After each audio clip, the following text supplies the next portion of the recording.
Appealing to a target audience is one of the main fundamentals to effectively getting a point across. The speaker can have great points or critiques, but once the audience either starts to lose interest or feels like they can't relate to the speaker anymore, it becomes extremely difficult for the speaker to deliver their message.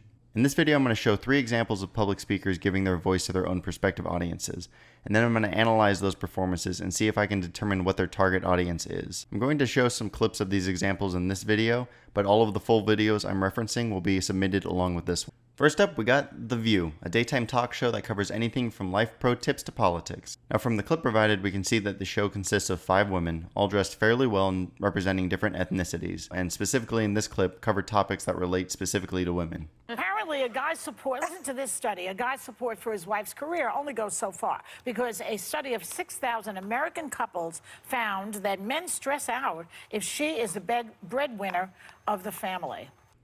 Another thing to note is that the age of the hosts seemed to mildly range from their mid-30s up to middle age. Analyzing all of these, I would wager that the target demographic of this show is probably women mostly in their 50s or 60s, maybe retired, or maybe stay-at-home moms, all of which would be home at the time that the show would be airing. By representing different ethnicities, they can cast a wider net to bring in a bigger audience, and by having the women express their own thoughts on different topics, it gives a glimpse into a woman's perspective on different issues in the world.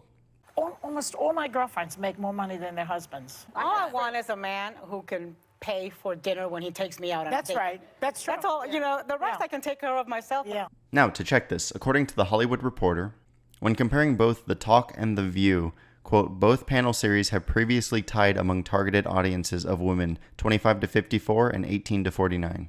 And, according to Pop Matters, quote, the median age for many daytime shows is actually rather advanced. The Talk, The View, and The Chew have a median age range of 60.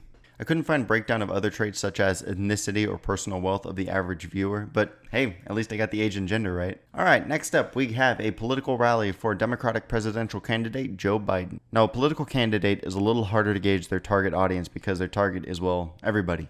They're trying to seem relatable to as many people as they can so that they can grow their supporter base. I chose this rally specifically though because it seems there's one group that he's trying to appeal to particularly. Now, as Biden comes out, we can see that he's very similar to presidential candidates in the past. He's an older white male, and he dresses in a suit to seem professional to his supporters. Usually, political candidates are somewhat financially well off and have some kind of background in politics, so it's going to be more the subject of the speech that's going to cause the relation to the supporter. I am a union man, period. They represent the cities and towns that make up hardworking, middle-class Americans. I see people who have busted their backs their whole lives to care for their families, go out and work like the devil to raise their families, pay their taxes, volunteer in their communities to make this country work. By statements about the struggles of families and the working class, it seems to me that the group he's trying to appeal to here is your typical middle-class American.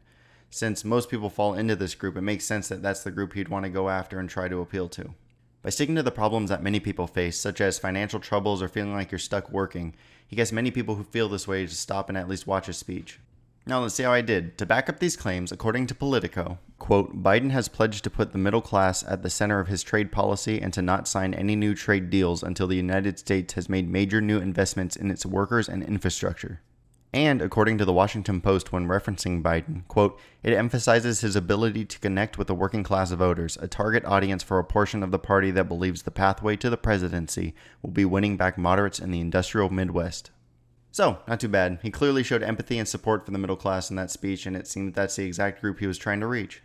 Now, last up we have Bert Kreischer, a stand-up comedian with many specials to his name, as well as a multitude of podcasts of which I am a huge fan. In my experience of viewing Bert's work, I can say that his target audience is probably that of partiers. You know, your typical frat boy who just likes to drink and have a good time. Evidence of this can be seen by Bert making sure there's always a beer within arm's reach, and him always pulling stunts to gain the attention of the whole room he's in. One of the ways he evokes his persona, as you can see here, is he likes to take his shirt off before he delivers comedy. He looks like your typical 90s college kid who takes his shirt off, not too in shape, looks like he doesn't have a job that he needs to dress up too well for. Let's start properly. I don't know what...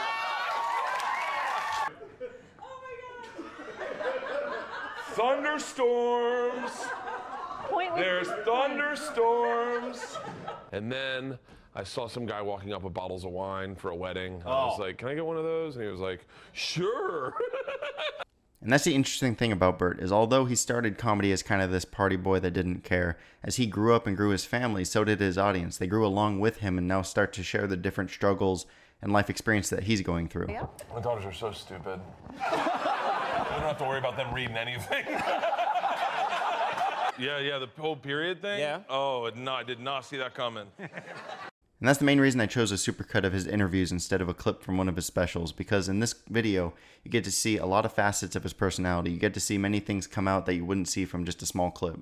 And although I can't find many write-ups on his typical fan base, let's use an interview he did where he talks about his audience himself. When doing an interview for Newsweek, Bert said, quote, "I was working on material last time I was there and they sent up a Sam Adams. I was like, oh, you guys know I'm working, and they started booing me. I was like, oh, okay. So I drank the beer and they were like, all right, now you can talk." This interaction shows, at least from his account, that that's mainly what his fans want to see. They want to see him indulge in his vices and have a good time on stage and make it seem like they at least had a beer with him while he was performing. Not to mention he got his start in a comedy by being written as Rolling Stone's #1 partier in the country. It's an interesting glimpse into the life of Bert Kreischer. I'd say read it if you haven't. Well, hopefully it was shown in this exercise that by using different tools and tactics, you can draw in the crowd that you want and then deliver your message effectively to them. But yeah, that's all I have for you today. I hope you enjoyed the video, and I'll see you next time.